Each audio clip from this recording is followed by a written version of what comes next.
Assalamualaikum warahmatullahi wabarakatuh. Berjumpa lagi dengan saya Anton Wahyudi. Kali ini kita akan membahas tentang arti sebuah perubahan.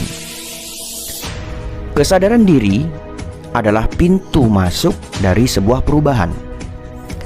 Berawal dari kegagalan dari berbagai macam bisnis yang saya geluti selama 7 tahun lebih, saya introspeksi diri, mencoba menggali ke dalam diri, bukan lagi melakukan apa yang sebelumnya selalu dilakukan, namun hasilnya sama saja, yaitu menyalahkan selain diri sendiri, mulai dari menyalahkan keadaan, menyalahkan orang lain, bahkan sampai menyalahkan pelanggan, pembeli, atau customer. Dari introspeksi ini, saya menemukan sebuah kesimpulan bahwa sayalah yang harus memperbaiki diri. Di titik inilah, di tahun 2017, saya mendapati kesamaan hasil walaupun prosesnya berbeda. Saya menyadari kok skrip perjalanan bisnisnya sama ya, selalu gagal. Seperti ceritanya sudah ditentukan, endingnya sudah bisa dipastikan, yaitu gagal. Walaupun saat ini saya memandang kegagalan itu sebagai kekalahan sementara, saya sadar pada saat ini harus ada perubahan dalam diri saya. Namun perubahan seperti apa yang harus dilakukan itu yang menjadi kebingungan saya kala itu. Di tengah kebingungan itu, saya putuskan untuk bertanya kepada salah satu teman saya yang kehidupannya berada pada tujuan kehidupan saya waktu itu. Dalam kata lain, saya ingin hidup seperti hidup dia. Saya tahu bahwa penghasilan dari bisnisnya sudah mencapai angka 100 juta.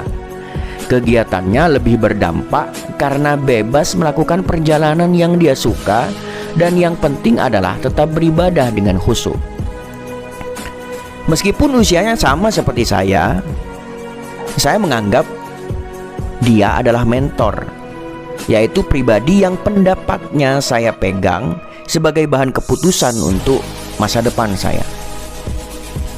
Dari percakapan bersama dia meminta saya untuk memiliki mentor. Disebutlah Mardi Guwawi sebagai salah satu mentor dia juga. Tidak pakai lama, gak nunggu nanti, langsung gercep saya putuskan untuk mengikuti Mardi Guwawi. Tahun 2017, saya mengikuti Millionaire Mindset Bootcamp yang diadakan Pak Wawi di Jogja. Dari mengikuti pelatihan selama 3 hari 2 malam inilah saya menemukan apa yang harus diubah dalam diri saya. Apa itu? Saya harus merubah servo mekanisme dalam diri saya. Servo mekanisme adalah dalam diri bekerja sebagai peluru kendali yang ketika mengunci target, maka gerakan peluru yang mulai melenceng akan direvisi ulang menuju arah yang semula. Proses revisi inilah berlangsung terus-menerus sampai akhirnya tepat mengenai sasaran yang telah ditetapkan. Lalu apa hubungannya dengan perilaku manusia? Sangat berhubungan erat. Dr. Maxwell Maltz dalam bukunya Psikosebernetik menyoroti peran besar servo mekanisme untuk menggambarkan gerakan kecenderungan manusia dan berhubungan langsung dengan kesuksesan seseorang. Jika suatu saat kita berkeinginan untuk mencapai sesuatu yang biasanya adalah hal-hal indah dan menyenangkan, lalu dalam perjalanannya seakan-akan kita sudah semakin mendekati hal tersebut, tetapi tiba-tiba di bagian akhir semuanya berbelok 180 derajat, maka jangan menyalahkan siapapun, karena servo mekanisme dalam diri kitalah yang bekerja. Servo mekanisme dalam diri kita berarti sesuai garisnya. Lalu siapa yang ada dalam garis ini, yang mengendalikan garis ini? Yang membuat garis ini tidak lain adalah sosok yang juga terdapat dalam diri setiap manusia, yang dikenal dengan nama self-image dan belief system. Kita tidak bisa lari dari self-image dan belief system kita sendiri.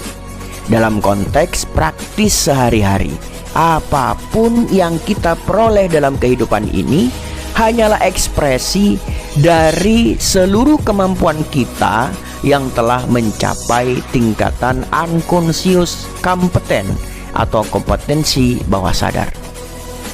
Sebagai contoh, jika kita pernah mengalami kegagalan dalam satu aspek, misalnya bisnis, maka kegagalan-kegagalan berikutnya akan cenderung untuk memperkuat self-image dan belief bahwa kita ahli dalam kegagalan bisnis. Lalu sampai dengan batas tertentu, kegagalan bisnis ini akan menjadi skill yang melekat dalam diri kita, alias sudah mencapai tingkatan keahlian unconscious competence. Lalu sejak saat itulah gerak langkah kita akan dipandu oleh automatic guidance system yang akan bergerak dengan pola servo mechanism. Proses koreksi akan berlangsung terus-menerus sampai dengan kita benar-benar mencapai kegagalan, karena kita adalah ahlinya. Apapun dalam kehidupan kita ini, jika kita telah sedemikian mudahnya mencapainya, maka sesungguhnya kita telah menjadi sang ahli, alias kemampuan kita telah mencapai tingkatan unconscious kompeten. Inilah yang terjadi pada diri saya dulu, mulai 2012 hingga 2017, selalu mengalami kegagalan yang serupa. Sampai akhirnya saya sadar dan memutuskan melakukan perubahan. Kesadaran adalah pintu dari sebuah perubahan. Semangat, Anda pasti bisa. Hanya perlu terbiasa. Anda pasti bisa karena Anda terpilih. Semoga hidup makin berkah, berlimpah bahagia. Salam sukses dari saya, Anton Wahyudi. Kita akan bertemu dengan video selanjutnya. Assalamualaikum.